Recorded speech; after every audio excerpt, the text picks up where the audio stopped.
Should a society be judged by how it treats its less fortunate people? That's among the big questions now we're here on BBC One Wales after the Andrew Marr Show.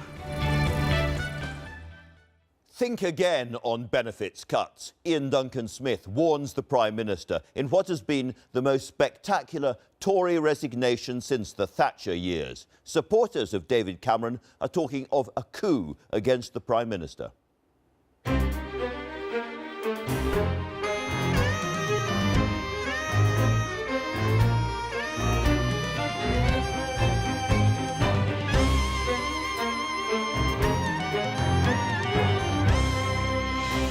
Mr Duncan-Smith, the former Work and Pensions Secretary, joins me this morning to answer his government critics.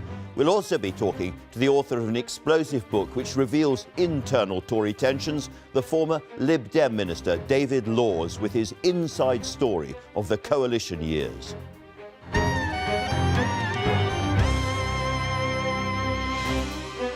The newspapers are full of what's being seen as the outbreak of civil war in the Conservative Party. And here to chew it all over are Steve Richards of The Independent, UKIP's Suzanne Evans and Matthew D'Ancona, columnist and close observer of the Cameron-Osborne project. Also this morning, one of the undisputed grandes dames of Hollywood, Glenn Close, on her return to the London stage as a fading star in the musical Sunset Boulevard. And we'll have some live music too, of course, from the American singer and songwriter Natalie Merchant, formerly one of the 10,000 Maniacs.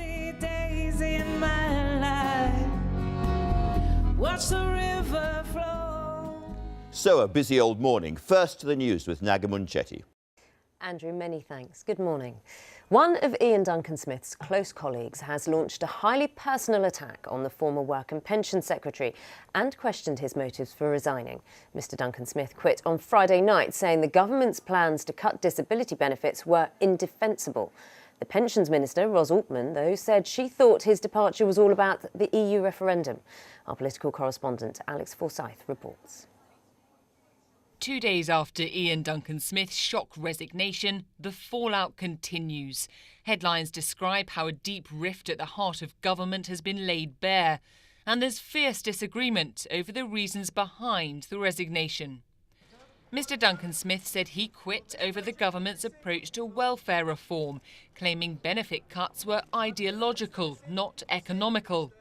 But a colleague from within the Department for Work and Pensions disagrees, and in a damning statement said he was difficult to work with and claimed he'd only quit to inflict damage to those campaigning to stay in the EU. I honestly don't think that this is about the issue of reform. I think this is about the issue of the EU, and that he has been looking for a reason to go, and he's used this as the reason. It's very odd timing if you announce your resignation on a point of principle after the point on which you say you were resigning had already been conceded. Ian Duncan-Smith has made no secret of the fact he's a staunch Eurosceptic who will vote to leave. But allies insist his resignation was a principled stance driven by frustration over welfare reform. Alex Forsyth, BBC News, Westminster. French authorities say that Salah Abdeslam, the jihadist suspect captured in Brussels on Friday, did play a key role in the deadly attacks in Paris last November. He was arrested after a dramatic raid in the Belgian capital and has since been charged with terrorism offences. His lawyer said Abdeslam would fight extradition to France. An agreement reached between the European Union and Turkey to try to tackle the migrant crisis has come into effect. Under the deal, migrants arriving in Greece from Turkey will be sent back if they do not apply for asylum or if their claim is rejected. For every Syrian refugee returned, the EU will resettle one directly from Turkish camps, but officials have warned that the measures are unlikely to be implemented for another 2 weeks. Television cameras are to be allowed into Crown Courts for the first time under a pilot scheme set to begin within weeks. The footage will not be broadcast, but the historic move could pave the way for the first live coverage of Crown Court cases. It follows a trial in Supreme Court and Court of Appeal hearings. Barack Obama is travelling to Cuba later today in one of the most historic visits of his presidency. It's been almost 90 years since the serving US president visited Havana. The trip comes 15 months after President Obama of US policy on Cuba and started normalising relations with the island. That's all from me for now. I'll be back with the headlines just before 10 o'clock. Let's get back to Andrew. Many thanks, Naga. Now to the papers as ever. And if you don't know what the main story is, you really need another cup of coffee. There's the Observer. Tory party at war as IDS allies slam immoral cuts. The take on the Sunday Telegraph, not so different. Knives out for Osborne in Tory backlash. We love a backlash. Mail on Sunday, outraged Cameron's four-letter tirade at fraud IDS. And the four-letter word is not Ian. Finally, Sunday Times, their IDS attack shreds unfit Osborne's dream of number 10. And finally, actually, there's the Independent, a very sad and a gloomy, melancholy front page, and rightly so, because this is the last ever print copy of the Independent on Sunday, a very fine newspaper. R.I.P. We'll talk about that as well. But we're going to start, I think, Matt, with the big spread in the Sunday Times about the Tory Civil War, which is very lucid. Yes, it's a really good two-page spread which takes you through the whole series of events. And I have to say, the more you read, the more baffling it gets, because I still don't really understand why Duncan Smith resigned. I mean, here was an issue that his department had put forward. It was an issue that he'd been offered the chance to discuss. He had written letters to his colleagues saying very recently, saying this was a policy they should support. And it appears that on the very day he resigned, the policy was going to be kicked into the long grass anyway. So he'd got what he wanted. So why then did he resign? What's your answer? I mean, I'll ask you this, of course. Well, I mean, my suspicion is that there are lots of things going on here. Peak has played a large part of it. The Brexit has, of course, amplified every emotion involved. But there's no doubt that what he is clearly trying to do is edge out the Chancellor and also, to an extent that I think hasn't quite really been given due emphasis, edge out the Prime Minister. You think this is all directed ultimately against David Cameron? Do you think sort of Boris is behind this somehow? There's a plot of some kind? I'd be amazed if Boris was behind. I don't think Boris does. He's on the ski slope. I don't think Boris does organised plots. That's not his. Be honest with you. That's not his style. But you know, to use a phrase he would, as a classicist, used cui bono. I mean, beneficiary of all this anti-Cameron, anti-Osborne rhetoric.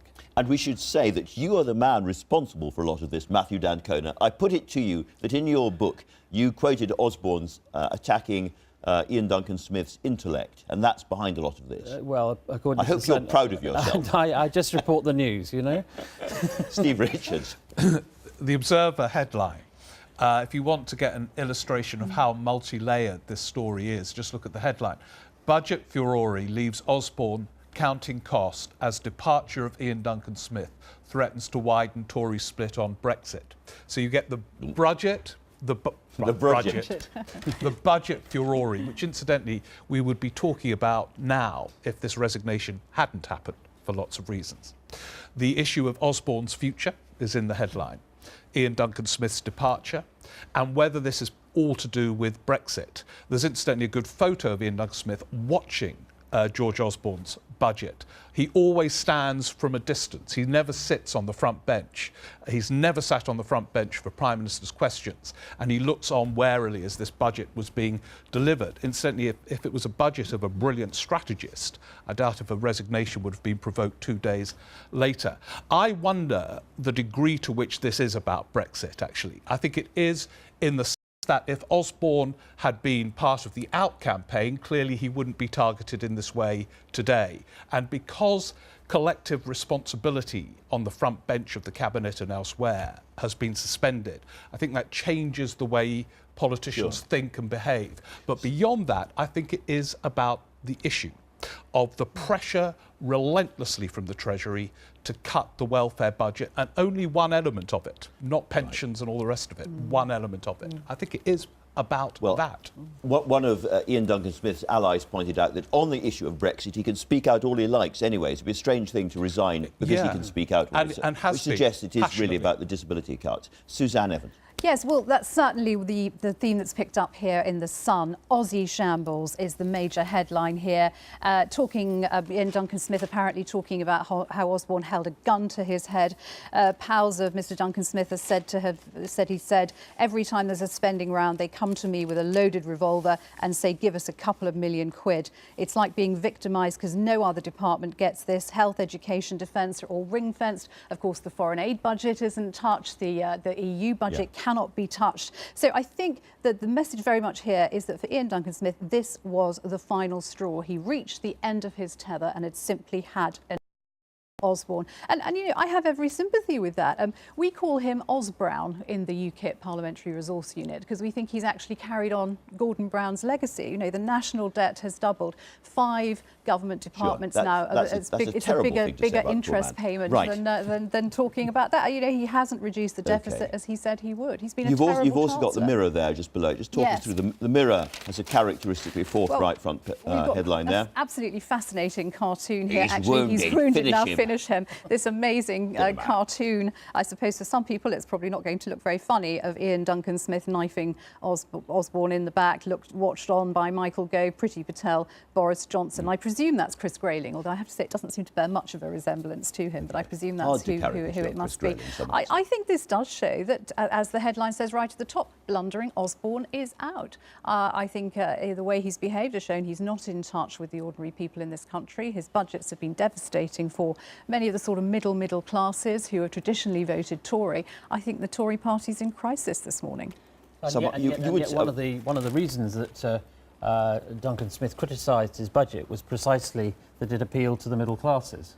Yeah. Well, I think he was talking more about the fact that the cuts to the disability benefit and to the welfare budget were being used for tax cuts. Yes, I think the right's a bit confused on it. I'd like to move now to the Mail on Sunday, which is a fascinating double-page spread of Nick Wood, who's very, very close to Ian Duncan Smith, giving the IDS point of view, and Ian Birrell, who's been very close to David Cameron, having a real hard go at him.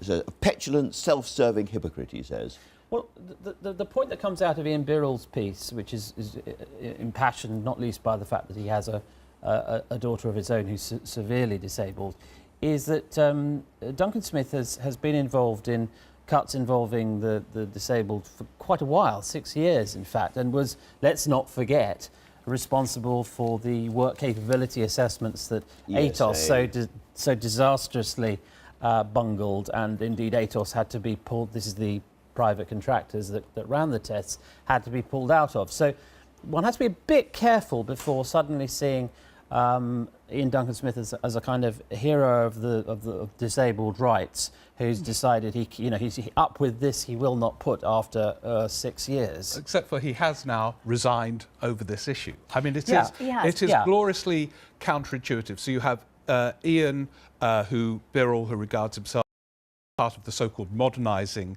wing, arguing against Ian Duncan Smith, even though it's Ian Duncan Smith who has resigned in protest against these cuts, and arguing that the Osborne agenda has shown that we are not all in this together. So it's quite hard. I know Matthew believes that the Osborne-Cameron project is absolutely on the centre ground, but I think these phrases like the centre and modernising are not helpful at all, because they lead us down these blind alleyways. Who is the moderniser in this case? I mean, Ian Duncan Smith often was in alliance during the coalition with Nick Clegg against George Osborne's welfare cuts. He's supposed to be on the hard right of the Tory party, and yet here he is resigning over disablement rights. Ian Birrell's piece seems to be he agrees with Ian Duncan Smith on a lot of that, but says it's really about Brexit, it's really about a coup underlying it all. Well, I suspect that to be true, but also in Ian Duncan Smith's letter, he says explicitly that he has nothing against the actual package of reforms. What he didn't like was their presence in the budget, which makes you feel that really this is more of a turf war than an issue of principle. I think it's more of an ideological war, actually, because do genuinely think that, rightly or wrongly, and whether he went about it in the right way or not is arguable, but I think Ian Duncan-Smith does genuinely see cutting welfare and encouraging people into work as a good thing and trying to make people more self-reliant. And that's always been a typical Conservative message. I think the point is that George Osborne has seen the welfare budget not as something to help people into work and help them onto a better life, but more of a cash cow. Right, there's a lot of that cash cow phrase repeats itself again and again in the papers. I'd like to take you on, Suzanne, however, to the David Laws story, which is in the and this is a really, on another day, this is the story we'd all be talking about, because at its essence is the notion that this £9 billion extra for the NHS that we were all talking about through the election, I interviewed George Osborne about, we endlessly talked about it, that figure was a fraud.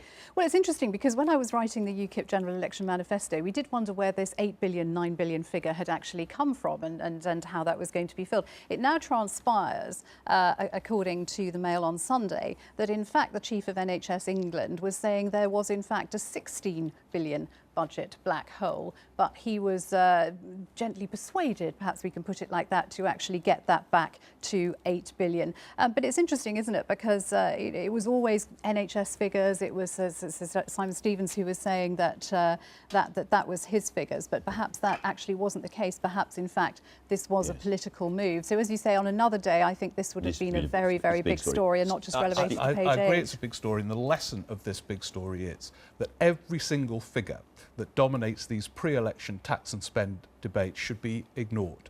I mean, you have spent your entire life, Andrew, on this sofa, interrogating people in the 2 years before an election about 8 billion, about 28 billion for this. They are all mythical figures that bear no relation to what's going to happen. Very hard for me, Steve, to say I'd like to ask you about a mythical figure, but I take your point. I'd like you to pick up very quickly, if you would, on the Independent, last Independent on Sunday. Lots of very, very good reads in it, but including an interview with David Cameron, which I think is, on another day, it's been slightly underplayed. It's a fascinating interview. Well, and in it, I think David Cameron starts talking about how close this Brexit campaign could become and how dependent it will be, as ever, actually, on turnout and the degree to which people get out to vote. So, yeah, it is a significant moment because there is absolutely no pretense that this is going to be an easy, one-sided campaign. It evidently isn't. You've got the quotes there, I think, Matthew. This is the Prime Minister saying what a lot of people have been saying. My fear is turnout. A lot of people might think, well, in the end, it's the rational thing to stay, but I'll let other people make that choice for me. Cameron goes on, don't. This is very close, no doubt about it. Very interesting to have Cameron at this point in the referendum saying explicitly, this is very close. Yes, they're obviously very worried about turnout. Right. Very final thoughts on the Indie on Sunday, a paper which struggled against the odds, never quite, cut through to the mainstream, but is adorned by some of the finest writers we have. What do you think? Very sorry to see it go. It's always sad when a newspaper closes. Yeah, no, very sad. And it's a stylish front page, isn't it? Yes. The lights out. With I mean, they were always well known, as with the Daily, for the rather stylish covers and use of photography. And that's a rather beautiful, elegant. I think that's where they always, perhaps with the Sun, always had the edge of the front page. For me, the standout one is the Hutton report, the white page and the word whitewash. That was brilliant. But can I just ask you, Andrew, because how do you feel? Because of course you were. I feel editor. dead gutted. You must be gutted. I love the Independent. I love many of its writers, Coburn, Fisk, Sen-Gupta. There's lots and lots of people who I will have to read online now, and it's not quite the same. I want my coffee beside the paper. On that elegiac note, however, we have finished the paper review, thanks to all of you. Now, political memoirs tend to be written fast these days, and that is certainly the case with David Laws, the former Liberal Democrat minister, whose inside story of the coalition years is being serialised, as we've just heard, in the Mail on Sunday. He worked at the Treasury with George Osborne and later as Education Minister, and he was the confidant of Nick Clegg, and he's here now. Welcome. Good to be with you, Andrew. Good to be with you. This book is heavily based, is it not, on Nick Clegg's memoirs? No, it's based on my recollections in government, diaries and records that I kept. And you knew a lot of these people we've been talking about pretty well. What's your take on what's going on at the moment? Do you think this is a coup against David Cameron? What's the history of the relationship between IDS and Osborne? I obviously can't tell you about what's happened in government over the last few weeks and months since the coalition was dissolved, but I can tell you what happened while we were in coalition. And there are 2 points I'd make. I mean, firstly, it's been no secret that Ian Duncan-Smith and George Osborne are not close politically. I don't think you'll ever find them going on holiday together. But more seriously, there was a running sore throughout the last Parliament, throughout the coalition, over welfare policy.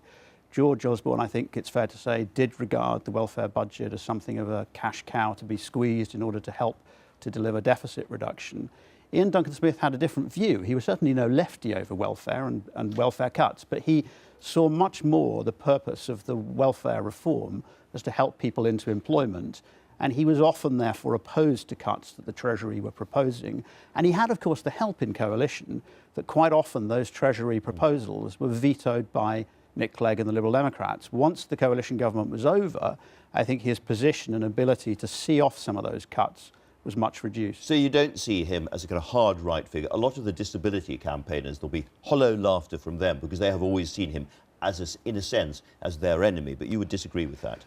I would disagree. I mean, he is no lefty, and there were certainly a lot of the cut proposals, he was willing to sign up to, those that we delivered, and he understood the need to make reductions in the welfare budget.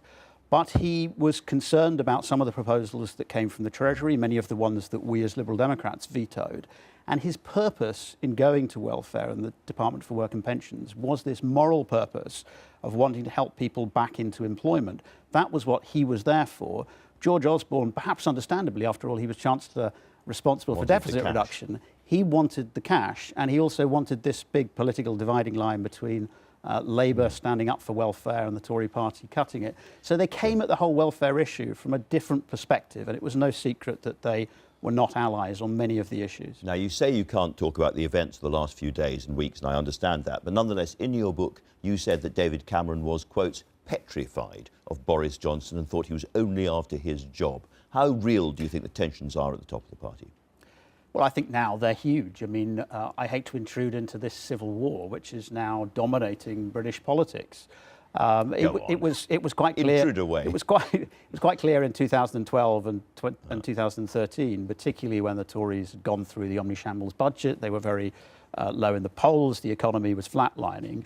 That David Cameron and George Osborne spent a lot of time worrying about Boris Johnson, who clearly has great hopes of becoming Prime Minister. We don't know what he'd actually do if he ever became Prime Minister, but we know that he is very ambitious for the job, and I think they spent a lot of time worrying about that until the economy started to recover. There's a long tradition in British politics of when things get really, really tough, the key people then go away, so they're not actually there at the time. And Boris Johnson is, of course, as we know, skiing at the moment. Ah, very handy. Very handy. Now, the other really big story today, I thought, was the what you say about the NHS budget.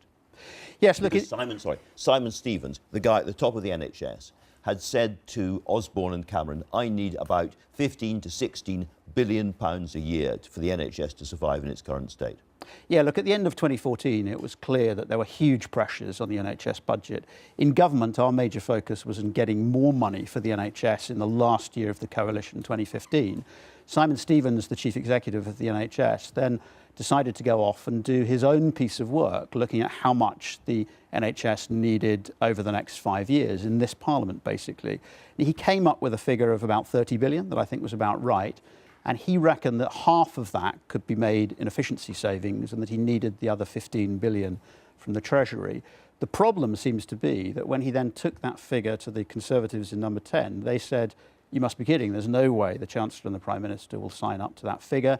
You better get that figure down if you want it to be taken seriously. You better increase the efficiency savings. And he did that, reduced therefore the demand to 8 billion. We now therefore, as a consequence, have the NHS needing to make in this Parliament 3 times the rate of efficiency savings that it's made over the last 20, 30 years. I think that's undeliverable, and I think that those assumptions need to urgently be reviewed. Otherwise, we're going to see the NHS gradually decline in terms of its standards over the Parliament. Well, this explains a lot, perhaps, but what you're saying, to be clear, is that Simon Stevens was strong-armed by the government to cut by half his estimate of what the NHS really needed, and that therefore this £8 billion figure, which we were all talking about at the time, I mean, I was interviewing George Osborne in that chair at great length about the 8 billion, the 8 billion, the 8 billion, but this is actually a fantasy figure plucked from the air. I am saying that, and frankly, Simon did not a bad job for the NHS by changing the terms of the debate in late 2014, by getting eventually all the political parties to commit to this extra 8 billion. But I think he had to make compromises, and as a consequence, it would put into the public domain the sense that 8 billion is what the NHS needs. Actually, it needs more than that if service standards are to be maintained. And all the way through the campaign, we were being told by government ministers, this is the NHS's own figure, this 8 billion. It's not our figure, it's the NHS's figure. We are going to give the NHS all it wants. How would you characterise that? Well, I think once that figure had been put by the NHS, after all, this was unusual. This was the NHS asking for money, not a government document. Once the NHS had said that was the figure they wanted, the inclination was for all of the parties to sign up to that and no more. Our own spokesman, Norman Lamb, actually had concerns about this, wrote to the other political parties in January 2015 and suggested what I think we now need, which is a proper independent review of NHS finances in the future, not prejudiced by government pressure on the head of the NHS, so that we actually understand what the real efficiency savings would be. But Simon Stevens is one of the most respected public figures, outside government itself in the country, respected by all the political parties. And you were saying he caved, he gave in. That's quite a serious thing to say about somebody. What I'm saying is that he put he on allowed the himself agenda, to be bullied. He put on the agenda the need to increase the NHS budget at a time when all of the political parties were only signed up to real protection of the budget.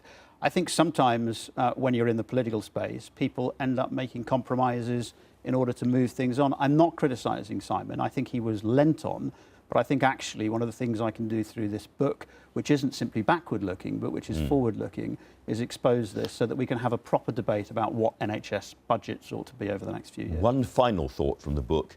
George Osborne, who's been much criticised today, offered you a very generous deal as a party. He said, let's have a coupon election. Let's stand as the coalition and we'll make Conservatives stand down in key Liberal Democrat seats and you won't take us on in our marginal seats. Now, had that happened, you might have had 50 MPs and still be in government. That must go down as one of the biggest political misjudgments in the 20th century to say no to that. Well, it looks superficially attractive from a historical perspective, doesn't it? And this was in 2012 when the Conservatives were very worried about whether they would get re-elected after the omnishambles budget.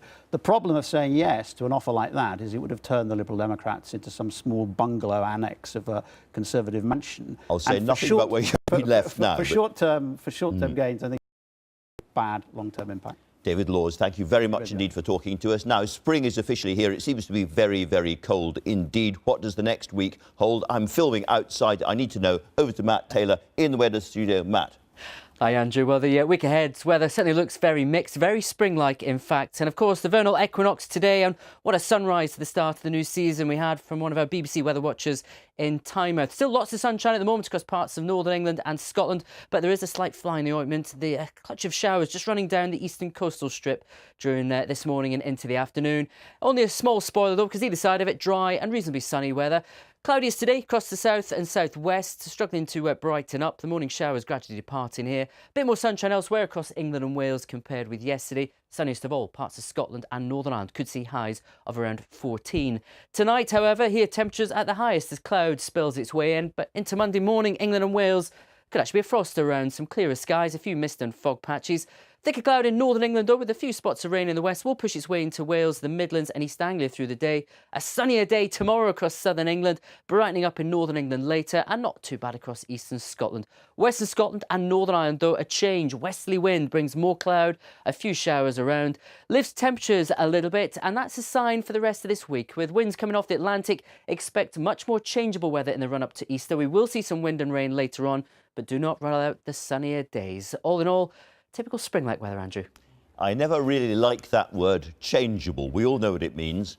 Glenn Close has played some formidably edgy women in her Hollywood career. Fatal Attraction, Dangerous Liaison, and of course, a very camp, very funny Cruella de Vil. But it's as a faded silver screen star that she's back on the London stage. Recently, she told me about reviving Norma Desmond in Sunset Boulevard, 20 years after her Broadway triumph. The musical's based on the classic film about fame, ego, and perhaps madness as well.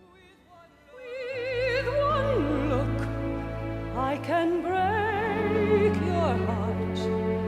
With one look, I play every part. I can make your sad heart sing.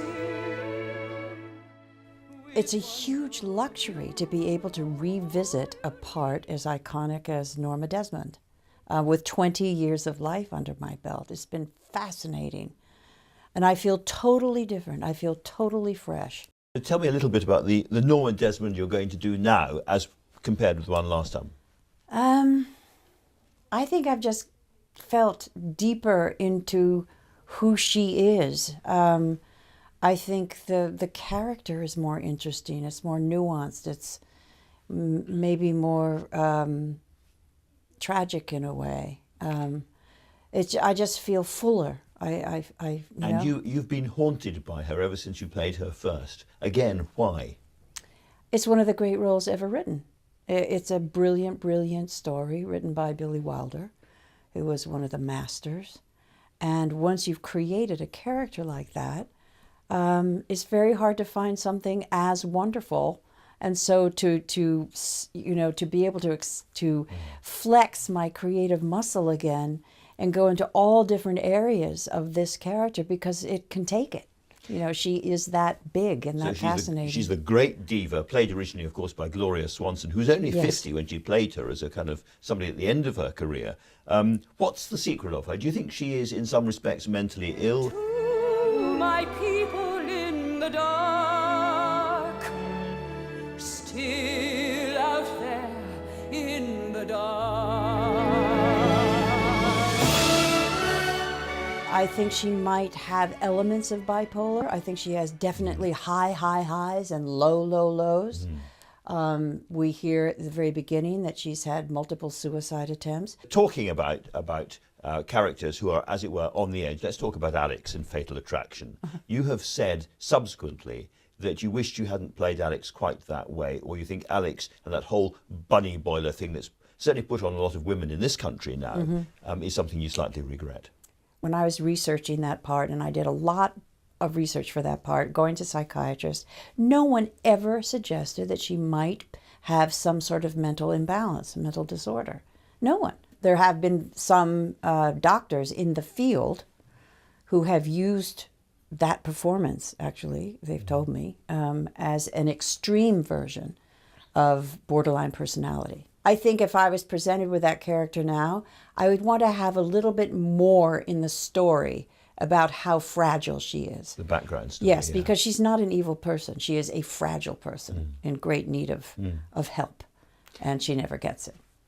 You've played a lot of very, very tough, edgy, on the border women in your time. Cruella de Vil, the character that you play in the TV series Damages, who's a very, very scary woman indeed at times, very angry woman. Do you ever look at your agent and say, can you bring me someone who's gentle and motherly and slightly herbivorous? Herbivorous is good. No, because I think a lot of those characters are incredibly interesting. As long as I get... A bit of balance. Yeah, a bit of balance and parts that engage me, that I think are interesting, I'll do it. So we've talked already about people with big hair and a lot of anger, which leads me to Donald Trump. It has been said that some Americans would actually want to leave America if that happened, if he happened as president. All I would say is that London is very welcoming. Thank you. I'll remember that. No, I think it's fascinating from a news standpoint. Terribly frightening as far as our democracy is concerned. I hope our country has the backbone to deal with it. Democracy is a very delicate way of governing. It certainly is. Looking from the outside as a non-American, it's quite puzzling because America is one of the few places in the world economy which is still growing and seems relatively stable, and yet the country seems kind of awash with anger. And from an outsider, it's quite hard to see where that anger is coming from. What do you think? I think the anger, personally, came from the Bush years. I think they fed that feeling into the kind of body politic, and now it's coming to a head. I think it's been years of disruption and really hateful things. It was the first Bush who had the first, I'm not a fan, who had the first negative advertising on television. And that has an effect.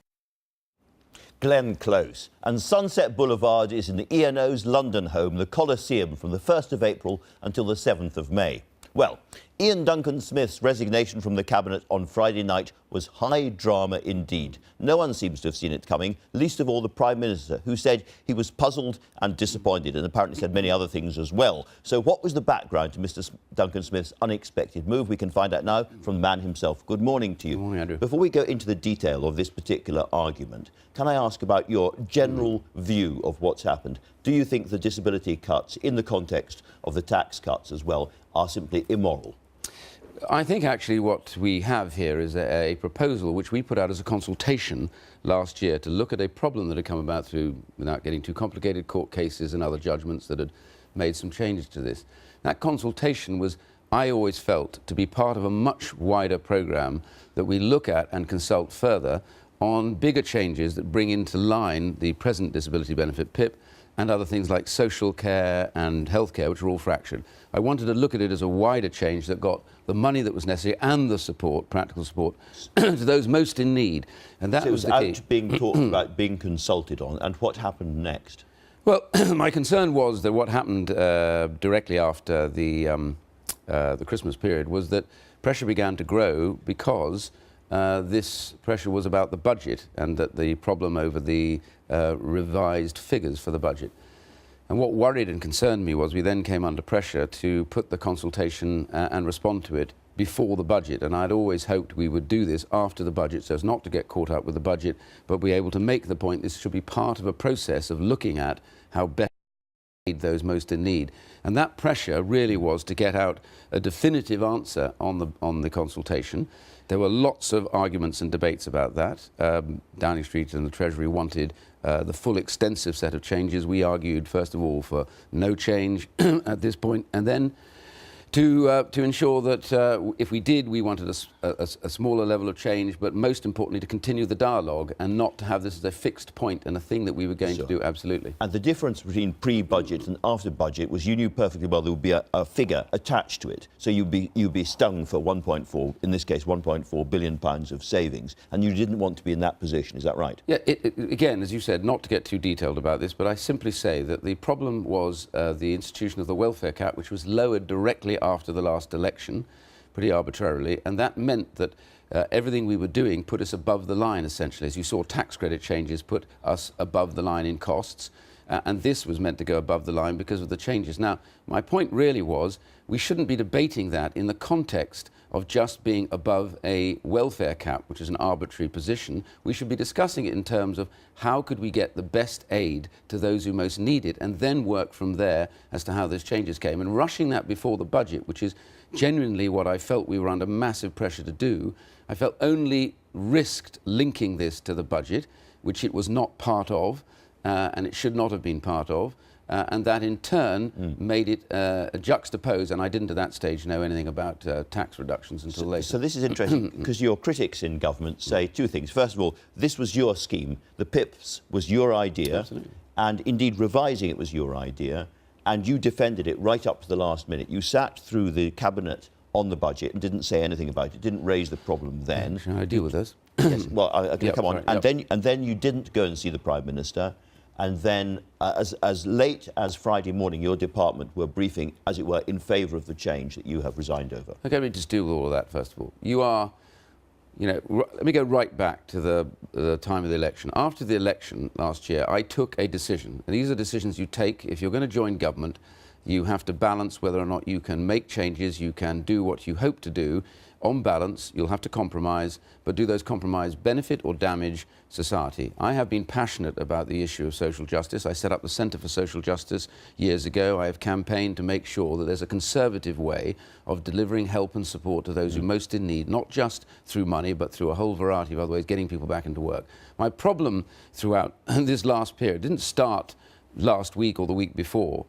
Through the debates and the disputes that I've had on tax credits, on the cutting away and eroding of universal credits allowances, and then the big assault on the taper. What is the taper? It helps people move on up the hours. It would benefit people enormously getting them back to work. So it's a long-running thing. This has been a long-running problem where I felt really semi-detached, in a sense, isolated more often in these debates, because I'm not able to convince people that what we were losing progressively, and this was my worry, was the narrative that the Conservative Party was this one nation party caring about those who don't even necessarily vote for it, who may never vote for it. That is my problem. And this, I suppose the double question there is, then, you went along with all those cuts, and then in the key cabinet meeting you didn't say anything. Well, I actually thought last year about resigning.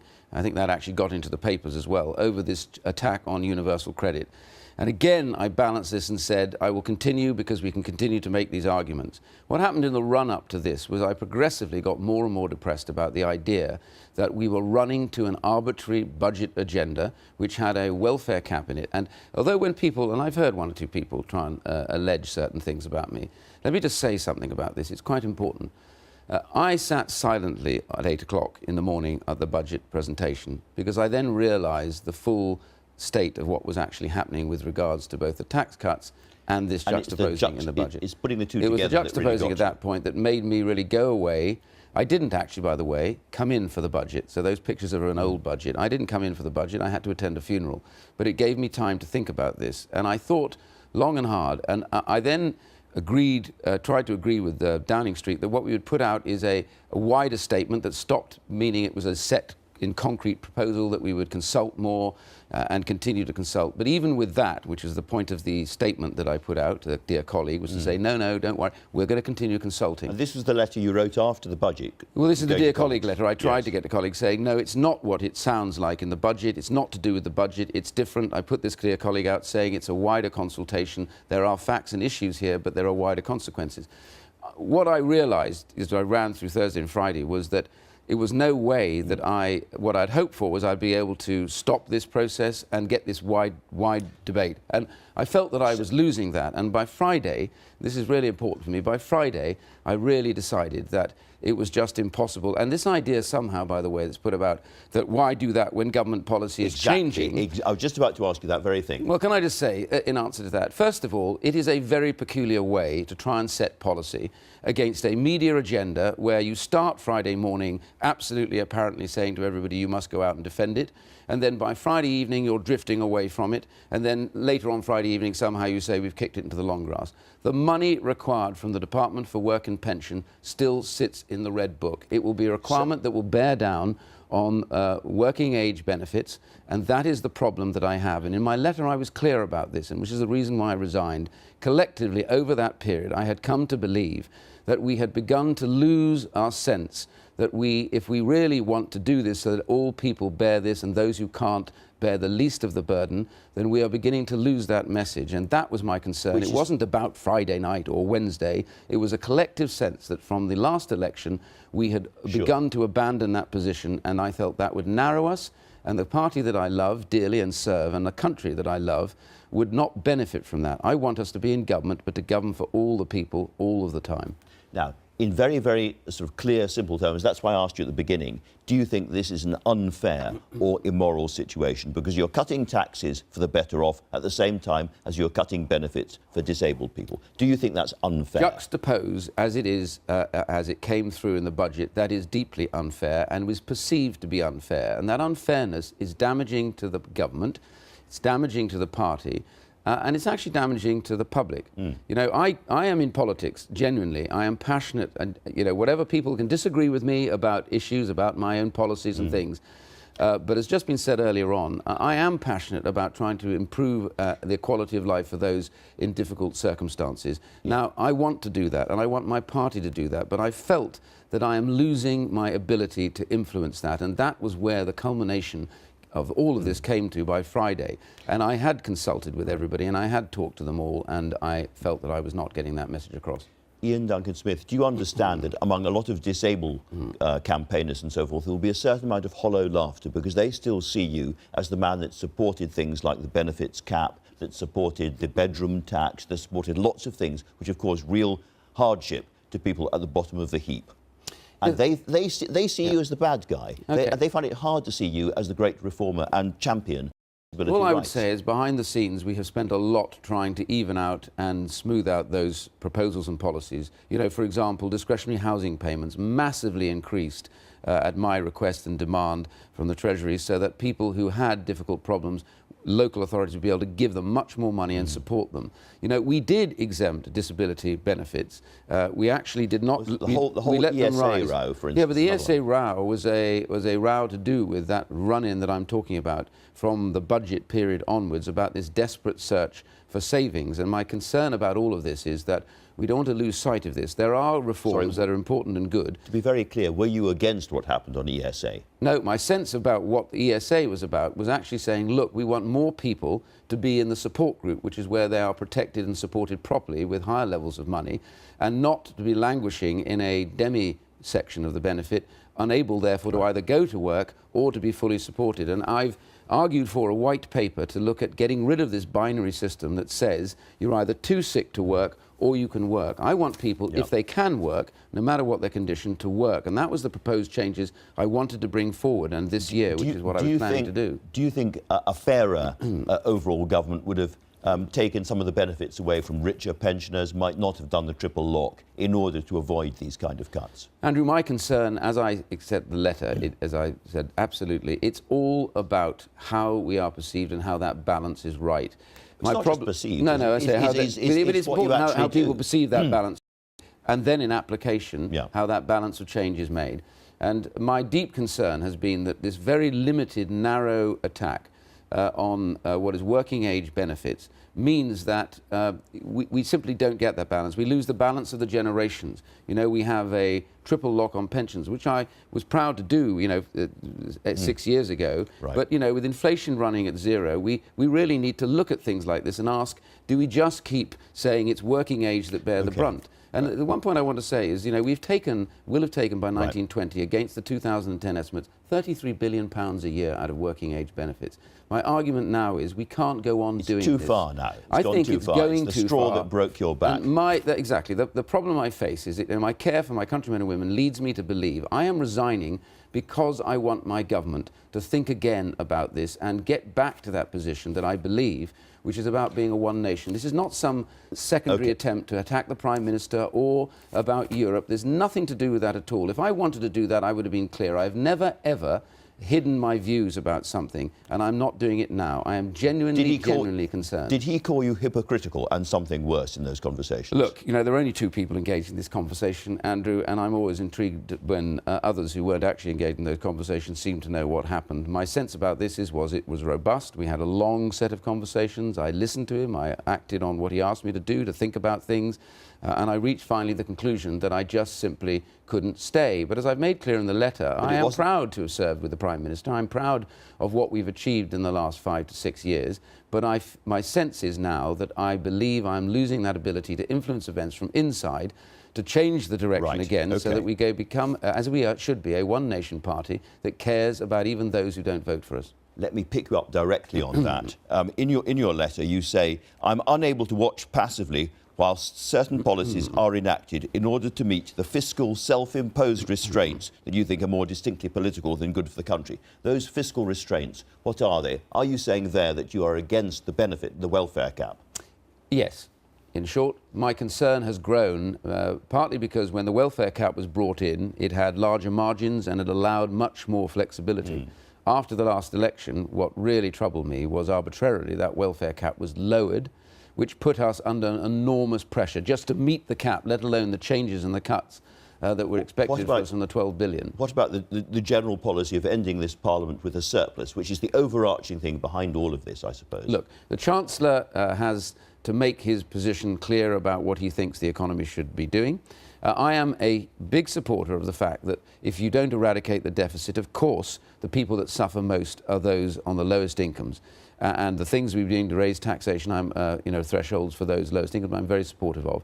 But the truth is, yes, we need to get the deficit down, but we need to make sure we widen the scope we look to get that deficit down and not just narrow it down on working age benefits. And there's a reason for that, because otherwise it just looks like we see this as a pot of money, that it doesn't matter because they don't vote for us. And that's my concern. They are people who I want to get into work, and we've done a lot to get them into work to change their lives. But I'm passionate that we do that. Your case is that the Chancellor is wrong on his overall benefit, his welfare cap. He's wrong on where he's attributing the pain. He's been protecting, as it were, better off voters at the expense of people who are more vulnerable. These are a series of body blows to the Chancellor. Can I put it to you? You just don't like him. He doesn't like you. This has been simmering for years and years and years. There are people saying, you heard them earlier on, this is the beginning of a coup against George Osborne and David Cameron.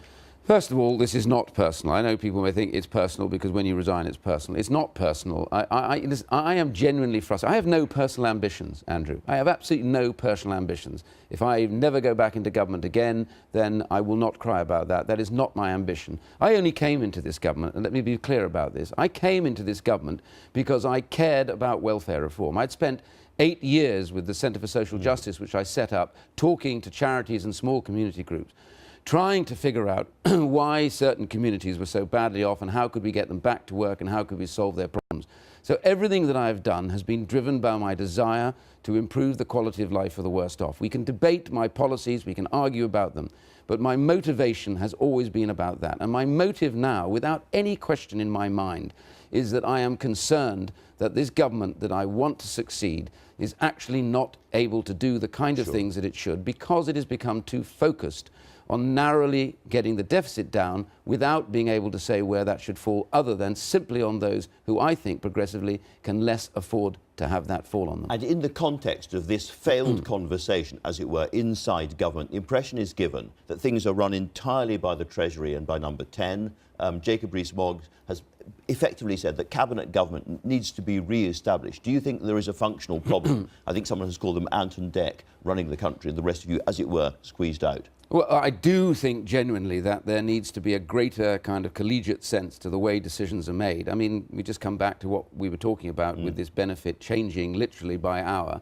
You know, I wasn't consulted on the Friday about those changes. I didn't know anything about them until media started ringing me up and telling me.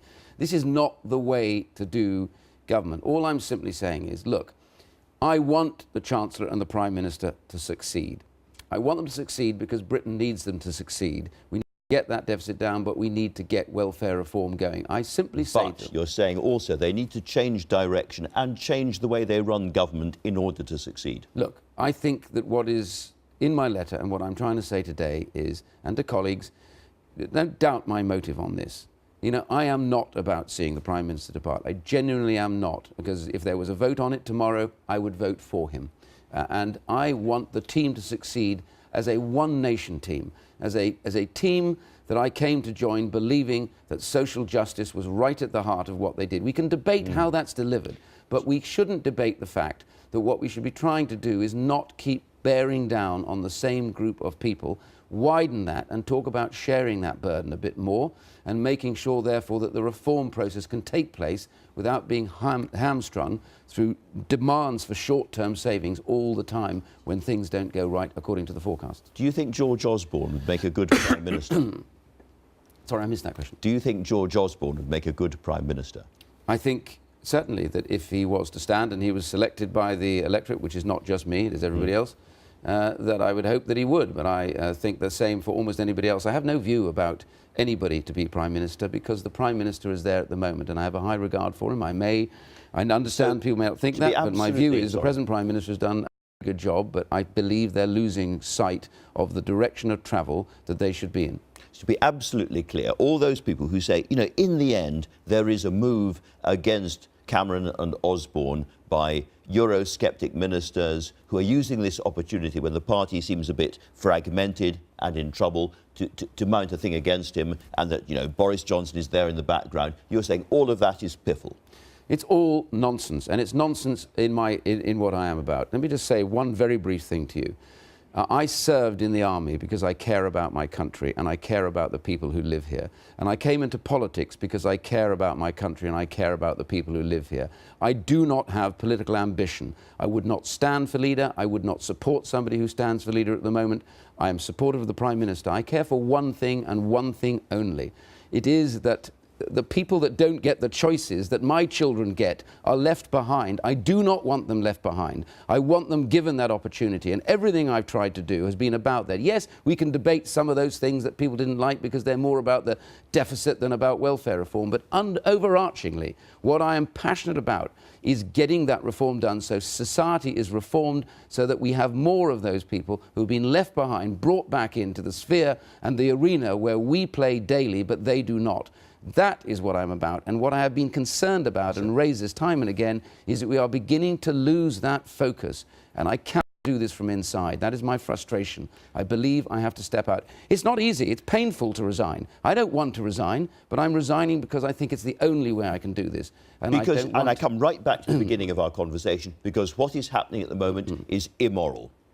I think it is in danger of drifting in a direction that divides society rather than unites it. And that, I think, is unfair. I'm not in the business of morality and everything else, because I leave that to churchmen. I simply say that as far as I'm concerned, the risk is there. We're not there yet, but I want to change that. I resigned. I've cleared away my career, whatever it was. I never thought much about a career. And I've said I would rather campaign to change that. I want the Prime Minister and I want the Chancellor to continue to do that, but to do it for the right reasons. Those are my passionate cares. Ian Duncan-Smith, thank you very much indeed for joining us today. Nothing quiet about that. Over to Naga for the news headlines. Andrew, many thanks. Good morning. In his first interview since he dramatically resigned on Friday night, Ian Duncan-Smith has been explaining his reasons for leaving the government. The former Work and Pensions Secretary said he'd been increasingly concerned about being asked to make cuts to benefits because of what he described as the arbitrary cap set by the Treasury on welfare spending. He also confirmed that he'd considered resigning last year. This has been a long-running problem where I felt really semi-detached, in a sense, isolated more often in these debates, because I'm not able to convince people that what we were losing progressively, and this was my worry, was the narrative that the Conservative Party was this one nation party caring about those who don't even necessarily vote for it, who may never vote for it. Mr Duncan-Smith was speaking after his former colleague, the Pensions Minister, launched a highly personal attack on him. Ros Altman claimed that he had been difficult to work with and had silenced and undermined her when she tried to influence policy. She questioned whether unhappiness about welfare changes was his real motivation for resigning. I honestly don't think that this is about the issue of reform. I think this is about the issue of the EU, and that he has been looking for a reason to go, and he's used this as the reason. It's very odd timing if you announce your resignation on a point of principle after the point on which you say you were resigning had already been conceded. That's all from me. The next news on BBC One is at 1 o'clock. We'll get back to Andrew in a moment. First, have a look at what's coming up immediately after this programme. Join us live from Brighton at 10, when we'll all be in it together, debating if a society should be judged by its treatment of the less fortunate. Then climate change. Has the time come for everyone to take it seriously? And last, should more religions have a voice in Parliament? See you at 10 on BBC One.